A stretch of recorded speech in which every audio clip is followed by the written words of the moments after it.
Hi guys, welcome to princess P boutique. இன்றைக்கி ஒரு kurti measurement chart தான் பார்க்க போகிறோம். வாங்க வீடியோக்குள்ளே போகலாம். இதுக்கு நமக்கு தேவையானது ஃபஸ்ட்டு ஹைட்டு. நம்ம ஹைட் வந்து எனக்கு 42 இன்ச்சஸ் வருது. Then shoulder, arm hole, body measurement, front neck, back neck. இந்த ஷோல்டரை எப்படி கண்டுபிடிக்கணும் அப்படின்னா, என்னோடய body measurement 34 upper chest, mid chest வந்து 36, வேஸ்ட் வந்து 32. இந்த 34 தான் நம்ம வந்து ஷோல்டர் கண்டுபிடிக்கிறதுக்கு யூஸ் ஆகும். 34/12 வந்து ஷோல்டர் கிடைக்கும். 34/6 வந்து நமக்கு ஆம்கோல் கிடைக்கும். ஸோ 34 12ஆல் டிவைட் பண்ணும்போது 2.83 நமக்கு கிடைக்கிது. அதுதான் என்னோடய ஷோல்டர். 34 அப்படின்றத 6ஆல் டிவைட் பண்ணும்போது நமக்கு என்ன ஆன்சர் கிடைக்கிது?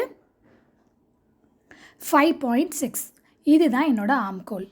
ஸோ இந்த மாதிரி மெஷர்மெண்ட்டில், இந்த மாதிரி ஒரு மெத்தடில் எல்லாருக்குமே ட்ரை பண்ணி, என்ன பாடி சைஸ் வந்தாலும் இந்த மெத்தடில் ட்ரை பண்ணி பாருங்கள். ஸோ ரொம்ப யூஸ்ஃபுல்லாக இருக்கும், எல்லாருக்கும் பர்ஃபெக்டாகவும் இருக்கும். 36ன்றது என்னோட மிட் பாயிண்ட், அப்படி டேரெக்டாக எடுக்கக்கூடாது. ஸோ 36ஓட ப்ளஸ் 2.5 இன்ச்சஸ் ஆட் பண்ணி தான் எடுக்கணும். ஏன் அப்படின்னா, ஃப்ரண்ட்டில் நமக்கு செஸ்ட் இருக்கிறதுனால நம்ம லூஸ்க்காக 2.5 இன்ச்சஸ் ஆட் பண்ணி அதை 4ஆல் டிவைட் பண்ணி எடுக்கணும். அப்படி எடுக்கும்போது 9.6 எனக்கு கிடைக்கிது. Plus 1.5 inches margin. Then waist point. Waist வந்து நீங்கள் டேரெக்டாக எடுத்துக்கலாம். 32 வருது. 32/4 = 8 வருது. Plus 1.5 inches margin. அதே மாதிரி தான் நம்மளுக்கு கீழே ஹிப்பு மெஷர்மெண்ட். ஹிப்பு மெஷர்மெண்ட் எப்படி வருது? நமக்கு ஸ்லிட் இருக்கு இல்லையா, சைட் ஸ்லிட், அதுக்கு நேராக நீங்கள் எடுக்கணும். 40 இன்ச்சஸ் வருது. 40 இன்ச்சஸையும் நீங்கள் டேரெக்டாக எடுக்கலாம். 4ஆல் டிவைட் பண்ணணும். 10 இன்ச்சஸ் கிடைக்கிது. ப்ளஸ் 1.5 இன்ச்சஸ் மார்ஜினுக்கு. ஓகே.